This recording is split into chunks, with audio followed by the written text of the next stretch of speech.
Hello everyone, welcome back to my channel. आज है 12 मार्च और हम लोग पढ़ेंगे 12 मार्च के सभी इम्पॉर्टेंट करंट अफेयर्स के क्वेश्चंस को और साथ ही सभी क्वेश्चन से जुड़े इम्पॉर्टेंट फैक्ट्स भी डिस्कस करेंगे।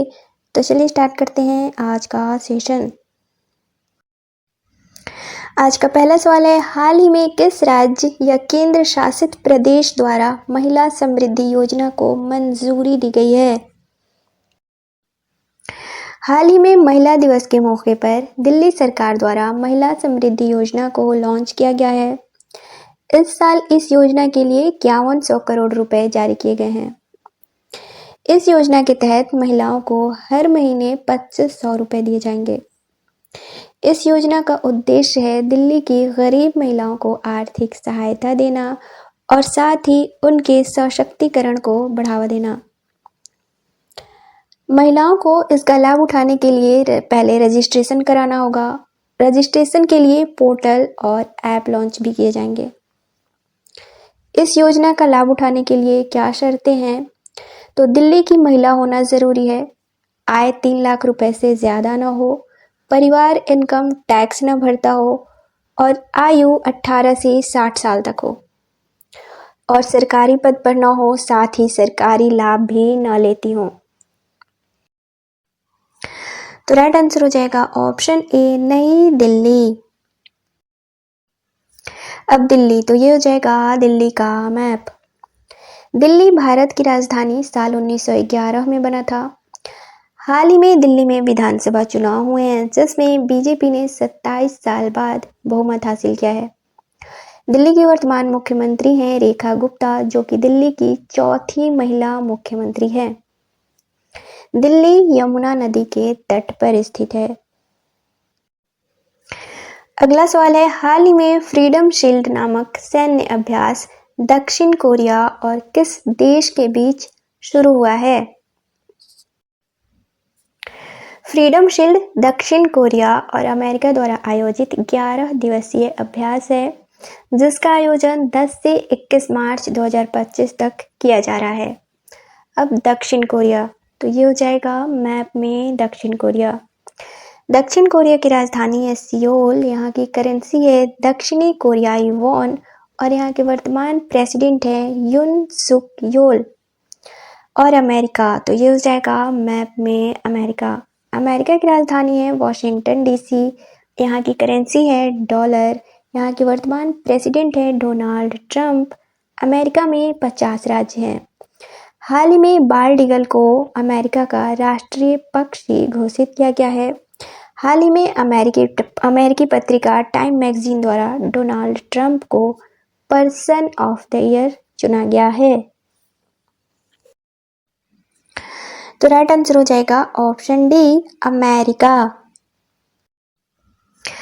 अगला सवाल है, हाल ही में बेंगलुरु सिटी यूनिवर्सिटी का नाम बदलकर किसके नाम पर रखने की घोषणा की गई है? हाल ही में कर्नाटक के मुख्यमंत्री सिद्धारमैया द्वारा बेंगलुरु सिटी यूनिवर्सिटी का नाम बदलकर भारत के पूर्व प्रधानमंत्री, जिनका हाल ही में निधन हो गया है, उनके नाम पर बदलकर doctor Manmohan Singh Bengaluru city university रखने की घोषणा की है। तो राइट आंसर हो जाएगा ऑप्शन ए, मनमोहन सिंह। अगला सवाल है, हाल ही में आयोजित छठी एशियाई महिला कबड्डी चैंपियनशिप का खिताब किसने जीता है? हाल ही में छठी एशियाई महिला कबड्डी चैंपियनशिप का खिताब भारत ने ईरान को हराकर जीता है। इस चैंपियनशिप का आयोजन ईरान की राजधानी तेहरान में 6 से 8 मार्च 2025 तक किया गया था। तो राइट आंसर हो जाएगा ऑप्शन डी, भारत। अगला सवाल है, हाल ही में प्रोजेक्ट हक किसके द्वारा लॉन्च किया गया है? हाल ही में HDFC बैंक द्वारा भारतीय वायुसेना के पेंशन भोगियों और उनके परिवारों को सहायता और सेवाएं प्रदान करने के लिए प्रोजेक्ट हक शुरू किया है। बैंक द्वारा सहायक वायुसेना अध्यक्ष कार्यालय तथा CSC अकादमी के माध्यम से भारतीय वायुसेना के साथ समझौता ज्ञापन पर भी हस्ताक्षर किए गए हैं? तो राइट आंसर हो जाएगा ऑप्शन ए HDFC बैंक। अगला सवाल है, हाल ही में राष्ट्रीय खनिज विकास निगम का अध्यक्ष किसे नियुक्त किया गया है? हाल ही में अमिताभ मुखर्जी राष्ट्रीय खनिज विकास निगम के नए अध्यक्ष के रूप में नियुक्त किए गए हैं। अमिताभ मुखर्जी भारतीय रेलवे लेखा सेवा के 1996 बैच के अधिकारी हैं। अब NMDC, तो इसका पूरा नाम है नेशनल मिनरल डेवलपमेंट कॉरपोरेशन। यह एक भारतीय सार्वजनिक क्षेत्र का उपक्रम है जो कि खनिज अन्वेषण में शामिल है। इसकी स्थापना साल 1958 में हुई थी। इसका हेडक्वार्टर हैदराबाद में है। तो राइट आंसर हो जाएगा ऑप्शन ए अमिताभ मुखर्जी।